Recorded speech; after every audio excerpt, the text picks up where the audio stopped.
Assalamualaikum warahmatullahi wabarakatuh. Selamat pagi sahabat Mansur Talas dimanapun berada. Alhamdulillah hari ini kita jumpa lagi di channelnya Mansur Talas. Teman-teman, saya berada di kebun talas sambil beberang teman-teman, karena ini kebetulan masih dalam rangka ibadah puasa. Jadi sebelum duhur saya selalu ke kebun dan ya biasa membersihkan kebun di sini. Nah teman-teman, untuk video ini saya akan ngobrol sama teman-teman, mengasih informasi untuk bagaimana budidaya talas ini ke depannya. Jangan sampai teman-teman ketika menanam tidak tahu prospek ke depannya. Jadi ikuti video saya dari awal sampai akhir, dan jangan lupa juga like, komen, dan subscribe. Teman-teman sahabat Mansur Talas dimanapun berada, untuk yang sekarang ada rencana membudidayakan talas pratama, nah teman-teman harus mempelajari dulu bagaimana prospek talas pratama ini ke depannya. Tentunya di setiap komoditas tanaman pertanian yang harus diperhatikan adalah bagaimana nanti setelah kita panen pemasarannya dan bisa mempunyai daya pasar atau daya ekonomis yang tinggi. Karena ketika kita menanam sesuatu, ketika panen itu harus menutupi operasional atau modal yang telah kita keluarkan. Nah, begitu juga di talas pratama. Jadi banyak pertimbangan dan banyak yang harus dipelajari dalam budidaya talas pratama. Pertama, talas pratama ini dia usianya ya 8 bulan sampai bisa panen. Nah, dalam usia 8 bulan kita mempunyai waktu 8 bulan. Nah, ini 8 bulan ini kebanyakan petani itu cenderung lama dan cenderung bosan untuk menanti 8 bulan. Makanya ketika teman-teman ingin berencana berbudidaya talas pratama ini harus siap berproses selama 8 bulan. Dan 8 bulan ini harus bisa tergantikan. Semua operasional modal yang kita keluarkan selama 8 bulan harus bisa ditutupi dengan hasil panen ketika nanti usianya sudah 8 bulan. Nah, perhitungan itu yang harus teman-teman jadi acuan. Dari mulai pembibitan, perawatan, pemupukan, dan upah-upah lainnya itu harus kita tulis secara rinci supaya nanti 8 bulan ke depan semua operasional itu bisa tertutup dan harus ada lebihnya dari operasional. Jangan sampai teman-teman semua menanam talas lama 8 bulan tetapi ketika panen 8 bulan itu tidak menutupi operasional, bahkan minus. Nah, jangan seperti itu teman-teman. Banyak hal yang harus kita lakukan selama 8 bulan ini, terutama ketika menunggu panen talas ini. Banyak hal yang harus kita lakukan supaya kita punya pemasukan sampingan dari penanaman talas ini. Bisa dengan cara kita tumpang sari dengan tanaman-tanaman yang usianya lebih pendek dalam pemanenan, atau kita bisa jadikan si bibit atau bagian-bagian dari talas ini kita jadikan untuk supaya menjadi uang, kita bisa dijual. Contoh kemarin saya sudah bikinkan di video sebelumnya, kita bisa gunakan si bibit untuk jadi penghasilan sampingan, atau daunnya kita jual, atau batangnya itu bisa teman-teman ya. Jadi selama 8 bulan menunggu kita harus sekreatif mungkin bagaimana tanaman talas, kebun talas ini bisa menghasilkan penghasilan sampingan supaya operasional yang kita keluarkan selama 8 bulan bisa tertutupi.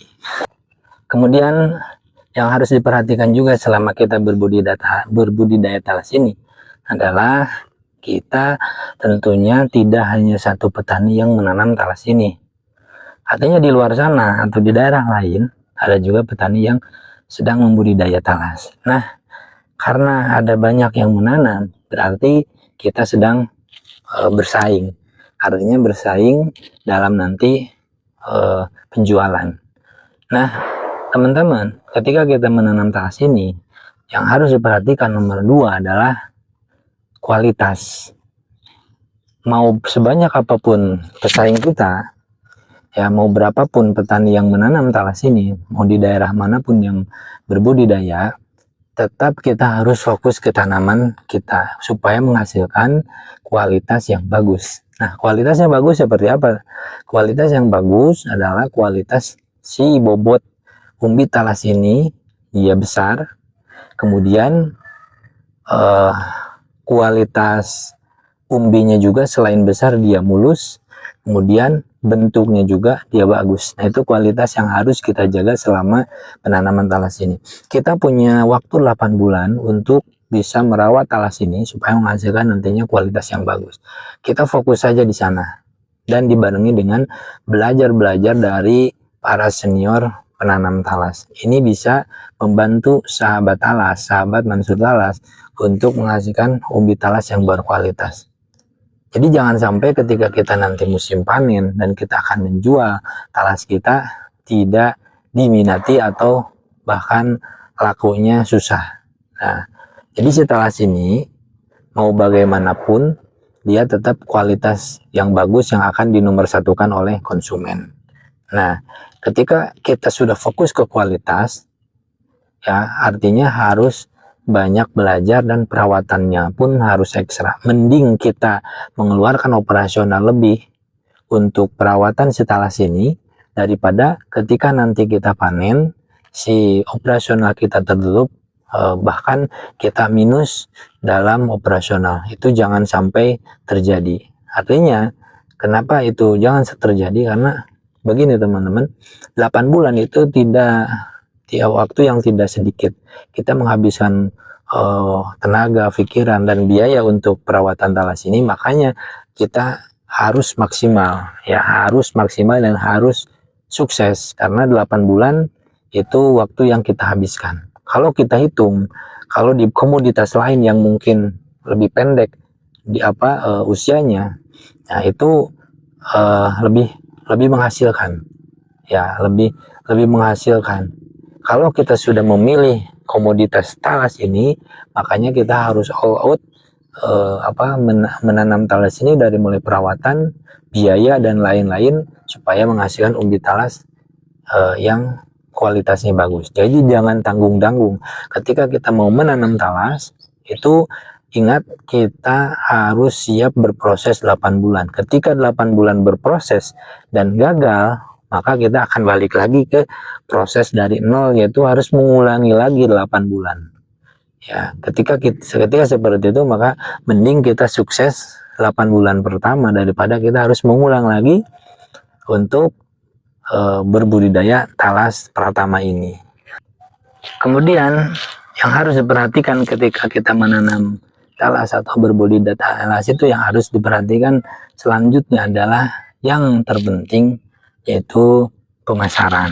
Nah, teman-teman, pemasaran ini kita jangan salah artikan. Jadi pemasaran ini adalah kita harus tahu prospek penjualan talas pratama ini. Yang pertama, menjualnya kemana, harganya berapa. Menjualnya kemana dalam artian kita harus sudah punya rencana atau sudah ada gambaran talas ini dijualnya nanti kemana dan siapa yang akan membelinya. Jangan sampai ketika kita menanam talas ini hanya coba-coba dan nantinya tidak tahu harus menjual kemana, dan ketika kita sudah panen baru kita mencari yang mau membeli.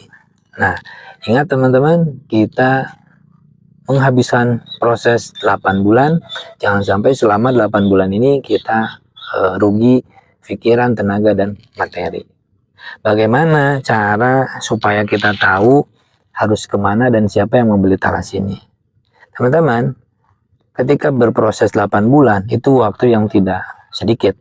8 bulan kita pas kita penanaman, misalkan kita menanam tetapi belum tahu pemasarannya kemana, itu okay, tidak apa-apa, itu tidak telat. Ketika kita sudah punya tanaman talas dan sudah menanam, usahakan teman-teman tak cari informasi dari media sosial ataupun dari teman-teman seprofesi yang menanam talas. Cari informasi bagaimana pemasaran talas ini.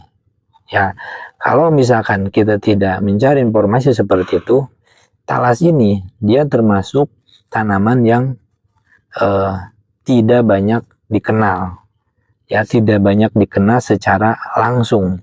Tetapi ketika kita menggunakan sosial media itu lebih luas dan banyak orang-orang yang sudah mengenal talas ini. Nah, makanya ketika teman-teman ingin berbudidaya talas ini, yang harus diperhatikan terpenting adalah perencanaan untuk pemasaran. Seharusnya sebelum menanam kita harus tahu dulu pemasarannya dan siapa yang akan membelinya. Tetapi teman-teman, dalam merencanakan ini atau kita mempelajari pemasaran ini, kita harus benar-benar teliti, karena ketika kita mau menanam jangan sampai landasannya atau dasarnya kita hanya teriming-imingi dengan pasaran, harga, dan ada yang mengajak seperti itu. Kita kalau misalkan ada yang mengiming-imingi talas ini dengan dijual dengan harga segini, nanti akan dibeli lagi dengan harga segini, asalkan harus ada kontrak atau harus beli bibit dari orang yang mengiming itu. Nah, itu harus ditelusuri secara secara pokoknya kita harus menelusuri itu, mempelajari itu secara benar-benar dengan perhitungan yang jelas. Karena banyak rekan-rekan yang mengasih informasi ke saya ketika ditawarkan berbudidaya talas ini dan dia menawarkan harga sekian, tetapi dengan syarat harus membeli bibit dari orang yang menawarkan. Dan ketika waktu panen orang tersebut tidak ada dan tidak sanggup untuk menjual. Nah, jangan sampai seperti itu teman-teman, ya. Jadi banyak cara, banyak informasi untuk bagaimana menjual talas ini dan bagaimana pasaran talas ini. Tetapi jangan sampai teman-teman gerusak-gerusuk penanaman karena hanya diiming-imingi dengan harga dan diiming-imingi dengan kontrak, ya. Karena ada juga yang hanya memanfaatkan petani untuk membeli bibit karena bibit melimpah, karena bibit harus keluar, harus dijual. Dibuatlah rekayasa bahwa ketika beli bibit dari orang itu, nanti umbinya akan dipanen oleh orang itu dan plus bibitnya akan dibeli lagi. Ya, jadi kalau ada penawaran seperti itu tetap harus hati-hati dan harus ditelusuri secara menyeluruh apakah itu benar atau itu hanya rekayasa untuk penjualan bibit saja. Begitu.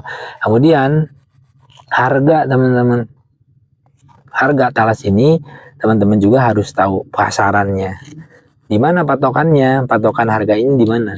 Nah, karena petani talas, pengepul talas, konsumen talas itu memang belum mempunyai batasan-batasan harga yang ditentukan.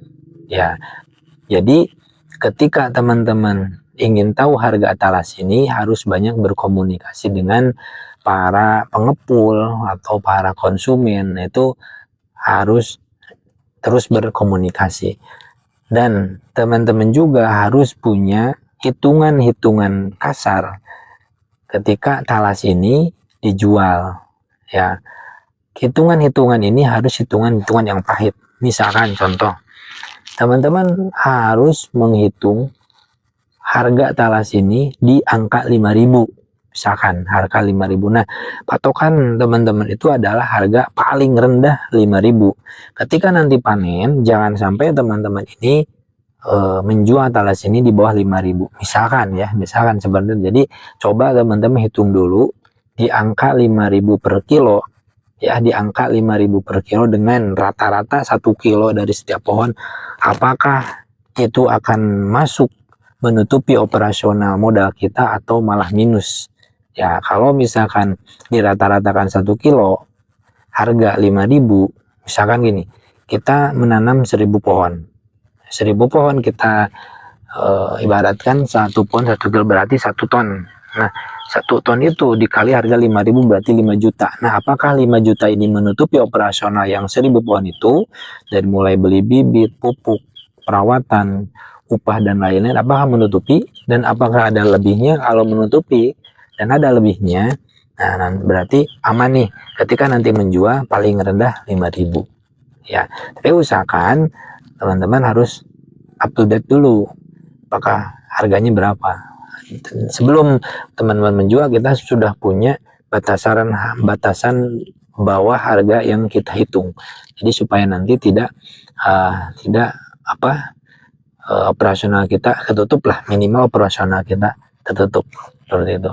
Jadi harga harus tahu, dan cara mengetahui harga kita tetap harus berkomunikasi dan tanya-tanya kepada orang-orang yang sudah sering berjual beli talas Pratama ini. Nah teman-teman, terima kasih sudah menonton video saya dari awal sampai akhir. Itu yang tadi saya bicarakan, yang tadi saya sampaikan hanya sharing pengalaman saya selama berbudidaya talas Pratama. Tidak ada maksud menggurui atau maksud apapun, itu hanya saya ngobrol dengan teman-teman untuk bisa mengedukasi dan supaya tahu bagaimana prospek talas Pratama ini. Jangan sampai teman-teman menanam talas Pratama ini hanya menghabiskan waktu, habiskan tenaga dan biaya selama 8 bulan. Ingat teman-teman, 8 bulan bukan waktu yang singkat, tapi waktu yang lama, harus dimaksimalkan dan operasional kita harus tertutup, bahkan harus ada lebihnya. Seperti itu. Teman-teman, terima kasih. Akhir kata dari saya, akhirul kalam. Assalamualaikum warahmatullahi wabarakatuh.